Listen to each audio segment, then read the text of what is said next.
Welcome to village rider vlog. இன்றைக்கி வீடியோவில் பார்த்தீங்கன்னா நம்ம 5 கலப்பை மாட்டிக்கிட்டோம். 5 கலப்பை மாட்டிட்டு ஆல்ரெடி கரும்பு காடு ஓட்டணும்ல, அதோடைய பெண்டிங் இல்லை, அடுத்து உழவு ஓட்ட போகிறோம். 5 கலப்பையில் ஓரளவு இன்றைக்கி ஓட்டி விட்டு திருப்பி நாளைக்கு 5 கலப்பையில் ஓரளவு ஓட்டி விடணும். டீசல் பார்த்திங்கன்னா கம்மியாக இருக்குது, போயிட்டு கொஞ்சம் டீசல் அடிச்சுட்டு வந்துட்டு ஓட்ட ஆரம்பிக்க வேண்டியதான். இன்றைக்கி வேணால் முடிஞ்ச அளவுக்கு 5 கலப்பையில் வீடியோ எடுக்க ட்ரை பண்ணுறேன். இன்றைக்கி கண்டிப்பாக வீடியோ எடுக்கிறோம். கொஞ்ச நாளாக வீடியோ எடுக்கிறதுக்கு டயர்டாகி போயிடுது.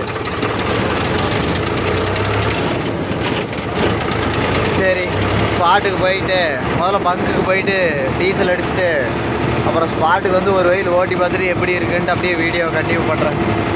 பங்கில் வேறு வீடியோ எடுக்கக்கூடாதுங்கிறாங்க. நாங்கள் டீசல் அடிக்கிறதெல்லாம் நீங்கள் எடுக்கக்கூடாது அப்படிங்கிறாங்க. ஒரு நாள் எடுத்த ஃபுட்டேஜ் வேறு டெலீட் பண்ணிட்டேன். அதுலேருந்து தான் பங்கில் இப்போ டீசல் அடிக்கிறதே அதிகமாக காட்டுறதில்ல. சரி, ஓகே, போயிட்டு வந்துட்டு ஸ்பாட்டுக்கு வந்துட்டு கண்டினியூ பண்ணுறேன். பார்த்தீங்கன்னா ஸ்பாட்டுக்கு வந்தாச்சு. ஸ்பாட்டுக்கு வந்துட்டு கிட்டத்தட்ட 5 வெயில் ஓட்டிக்கிட்டேன். இது வந்து கடைசி வெயில். இப்போ தான் வீடியோவே எடுக்கிறேன். இதில் மெயினான விஷயம் வந்து இப்படி நெட்டளவு கிடையாது. அப்புறம் என்ன நெட்டாக ஓட்டுறேன்னா கடமடை மட்டும் ஓரத்தில் ஓட்டிகிட்டு இருக்கிறேன். அதான் தெரியும், சும்மா ஃபுல்லாக இறக்கி விட்டு ஓட்டிகிட்டு இருக்கிறேன். ஏன்னா ஓரத்தில் திரும்பக்குள்ளே உழவு அத்து வராதுன்னு சொல்லிட்டு முதல்ல கடமடையெல்லாம் ஓட்டி விட்டு அப்புறமேட்டு அப்படியே குறுக்க ஓட்டணும். இன்ன வரைக்கும் குறுக்க ஓட்டுறதுனால வயல் பொட்டியாக இருக்கிறதுனால வீடியோவே எடுக்க முடியல. பார்த்தீங்கன்னா தெரியும், ஒரே நெட்டாக ஓட்ட சொல்லி விட்டுருந்தாங்கன்னா இந்நேரம் வீட்டுக்கே போயிருப்பேன் ஓட்டிக்கிட்டு. ஏதோ ஓட்டிகிட்டு இருக்கிறேன். ஆர்பிஎம் பார்த்தீங்கன்னா ஒரு 13 ஆர்பிஎம் 13 ஆர்பிஎத்துக்குள்ளே தான் வச்சு ஓட்டிகிட்டு இருக்குது. டீசல் பக்கமாக ஆகிக்கிச்சு. இந்த ஒரு வயல் ஓடும், அவ்வளோதான். ஓட்டுறதுக்கெல்லாம் சூப்பராக இருக்குது.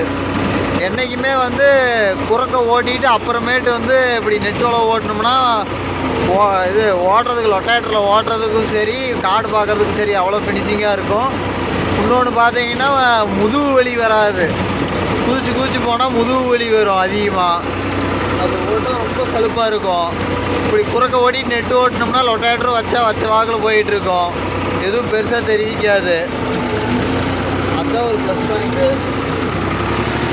வேறு வரப்பு வேறு ஒருத்தங்க வேலை இருக்குன்னா அவ்வளோதான் குழந்துருவாங்க. ஒரு புள்ளி வேறு இருக்குதுப்பா. வேலை குறுக்க ஓட்டினா சீக்கிரமாக ஓட்டிட்டு கிளம்பலாம். இந்த ஒரு வயல் ஓட்டணும், அந்த அளவுக்கு இந்த அளவுக்கும்.